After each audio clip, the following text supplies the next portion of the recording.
ஆ ஒன்றும் இல்லை, ஒன்றும் இல்லை, சரியா போச்சுடி. ஒன்றும் இல்லை, ஒன்றும் இல்லை.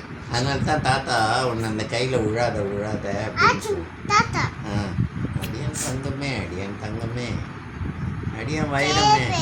தாத்திக்கிட்ட கூட்டிட்டு போனேன். டாக்டர் கூட்டிட்டு போயிட்டா சரி பண்ணிட்டாரு. தாத்துக்கு சேவதி தாத்துக்கு கூட்டிட்டு போறேன். நாளைக்கு கூட்டிட்டு வரியா? சரி சரி சரி. ஒரு சரி படுத்துனுங்கிறேன். அடியன் தங்க தாத்துக்கிட்ட கூட்டிட்டு போவா. கூட்டிகிட்டு போடி தங்கலாம்.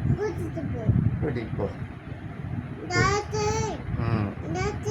டாக்டர் இங்கே வந்து பாருங்கள், எங்கள் தாத்தாவை வந்து பாருங்கள். தாத்தாவுக்கு கையில் கோடு போட்டிருக்காங்க, கோடு மாதிரி கீழ்ச்சிருக்காங்க. அப்போ தாத்தாவுக்கு எப்படி வலிச்சிருக்கும்?